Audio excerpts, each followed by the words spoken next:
बिस्मिल्लाहिर्रहमानिर्रहीम। अस्सलाम वालेकुम किसान भाइयों, खुश आमदेद। मैं राना मोहम्मद नवाज़ क्लिनिक एग्रो फार्म की जानब से आपकी खिदमत में हाज़िर हूँ। तो किसान भाइयों, आज हम आपको सलाद की काश्त के बारे में कुछ आगाही फ़राहम करने की कोशिश करेंगे। सलाद ग़िज़ाई एतबार से दीगर बहुत सी सब्ज़ियों से अपनी एक अलहदा शनाख्त रखता है, इसलिए दिन ब दिन इसकी तमाम दुनिया के अंदर मांग बढ़ती जा रही है। इसके अंदर बहुत से विटामिन सी, विटामिन ए और थायामीन, राइबोफ्लेविन, मादनी नमकियात, फलाद और कैल्शियम और फास्फोरस पाए जाते हैं और इसके अलावा प्रोटीन और फाइबर पाए जाते हैं। पत्तों की खुशनुमा रंगत की बिना पर खानों के साथ सलाद को शौक़ से खाया जाता है। पाकिस्तान के अंदर सलाद की काश्त बहुत कम रकबे पर की जा रही है। अगर किसान भाई इसकी तरफ तवज्जो दें और 1 एकड़ या बीघा पर सलाद की फसल काश्त करना शुरू कर दें तो इससे किसान भाइयों को अच्छी खासी रोज़ाना की बुनियाद पर आमदन हो सकती है। सलाद सर्दियों की फसल है, गर्मियों में इसका बीज उगाव कम करता है। अगर गर्मियों के अंदर इसका बीज उग भी आए तो इसके पत्ते कड़वे होते हैं। इसकी काश्त के लिए आइडियल टेम्परेचर 12 डिग्री सेंटीग्रेड से 20 डिग्री सेंटीग्रेड तक बहुत मौजूद है। जिन इलाकों में जल्दी ठंड शुरू हो जाती है उन इलाकों में ये जल्दी उगाया जा सकता है। जिन इलाकों में देर से ठंड होती है वहाँ ये उसी हिसाब से देर से उगाया जा सकता है।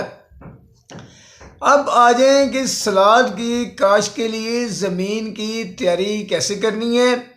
सलाद की काश्त के लिए ज़रखेज़, रेतली मैरा और मैरा ज़मीन बहुत ज़्यादा मौजूद है।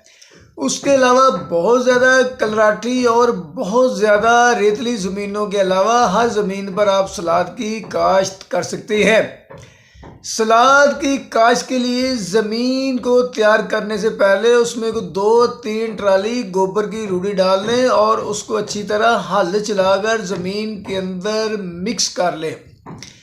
ज़मीन अगर आपकी लेज़र लेवल है तो बहुत बेहतर है, अगर लेज़र लेवल नहीं है तो कम से कम हमवार ज़मीन ज़रूर होनी चाहिए। तो आप गोबर की खाद को अच्छे तरीके से ज़मीन के अंदर मिक्स करके बुरबरा ज़मीन को तैयार कर ले। अब आ जाते हैं वक्ते काश्त और शरा बीज। सलाद की नर्सरी 20 सितंबर तक आखिर अक्टूबर तक काश्त की जाती है। यानी कि सलाद को 2 तरीक़ों से लगाया जाता है। एक तो पहले इसकी पनीरी तैयार कर ली जाती है और उसके अलावा इसको नवंबर के महीने में डायरेक्ट ही लगा दिया जाता है तो ये फिर भी उगाव कर जाता है। सलाद की पनीरी लगाने का तरीका, सलाद का बीज चूँकि साइज़ में बहुत बारीक होता है तो इसलिए इसको थोड़ा सा ये तकरीबन 1 एकड़ की पनीरी लगाने के लिए 125 ग्राम से 200 ग्राम बीज दरकार होता है।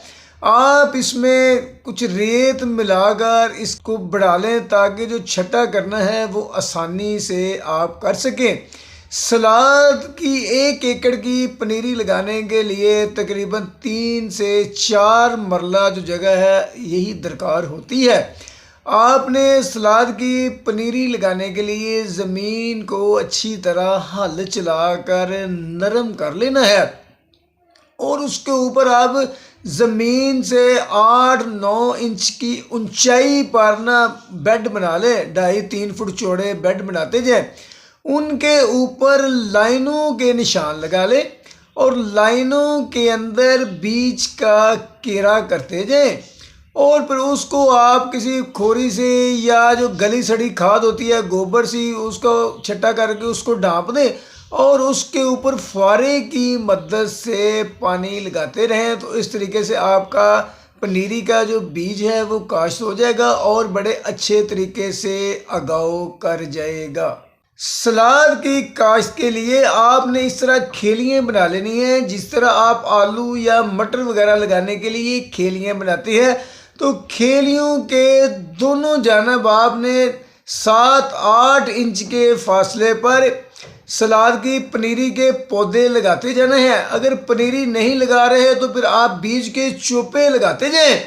6 से 7-8 इंच के फासले पर आप बीज के चोपे लगाते जाएं और उसके बाद जो है ना खेलियों को पानी लगा दें।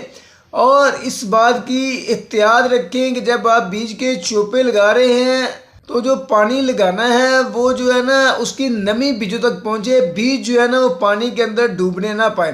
तो अगर आपने पनीरी शिफ्ट की है तो पनीरी का भी यही हिसाब रखें कि जड़ों तक पानी की नमी पहुँचे, जो पौधे हैं ना वो जो है ना पानी के अंदर डूबने ना पाए। अब आ जाएं कि सलाद की फसल को पानी कितने लगते हैं। सलाद की फसल को आम तौर पर 8 से 10 बार पानी लगाने की ज़रूरत होती है। शुरू में एक हफ्ता से पानी लगाते जाएं और उसके बाद आप मौसम का हिसाब देख लें। अगर सर्दी ज़्यादा हो गई है, फसल के अंदर नमी मौजूद है, तो आप पानी का वक्फा बढ़ाकर 10 से 15 दिन भी कर सकते हैं। अब आ जाएं कि सलाद की फसल को हमने खादें कौन सी डालनी है। सलाद की फसल के लिए 1 बोरी DAP और 1 बोरी SOP बिजाई के वक़्त ज़मीन तैयार करते वक़्त ज़मीन के अंदर डालकर ज़मीन को तैयार कर लें और उसके बाद 1 माह बाद आधी बोरी अमोनियम सल्फेट की और मज़ीद 1 माह बाद आधी बोरी अमोनियम सल्फेट इस्तेमाल करें। नाइट्रोजन खाद के इस्तेमाल से फसल के पत्ते बड़े साइज के चौड़े हो जाते हैं, जिससे ज़्यादा पैदावार हासिल होती है और मंडी के अंदर बेहतर कीमत भी वसूल की जा सकती है। अब आ जाएंगे सलाद की फसल के ऊपर बीमारियां कौन सी हमला करती हैं। इसके ऊपर एक फफूंदी हमला आवर होती है जिसको रुईदार फफूंदी कहते हैं। इस बीमारी की अलामात पत्तों पर नमूदार होती हैं। पत्ते के ऊपरी सतह पर जर्दी माइल रंग के नोकदार धब्बे ज़ाहिर होना शुरू होते हैं जो बाद में पीले होकर पूरे पौधे को अपनी लपेट में ले लेते हैं। मुतासरा पत्ते सूख जाते हैं। अगर बीमारी का हमला शदीद हो तो सारा पौधा सूख जाता है। इंसदाद बीमारियों या इनके मुतासरा हिस्सों को काट कर तलब कर दें। फसल के अंदर और इर्द गिर्द मौजूद जड़ी बूटियों को तलब करते रहें। काश से पहले बीज को फफूंदी कश दवाई लगाकर बीजें और उसके बाद अगर फसल के ऊपर फफूंदी का हमला हो गया है तो आप थायोफनेट मिथाइल या टॉप्सन M का स्प्रे करें। या मौका की मुनासबत से मार्केट के अंदर बहुत सारी अच्छी से अच्छी फफूंदी कश अद्वियात मिल जाती हैं, वहाँ से मौका के हिसाब से ख़रीद कर उनका स्प्रे करें। इससे फफूंदी कश बीमारी जो है वो उसका तदारक हो सकता है। उसके बाद आ जाए कि इस पर कीड़े कौन सा हमला करते हैं। ये जो सलाद की फसल है इस पर सुस्त तीले का ज़्यादा हमला होता है।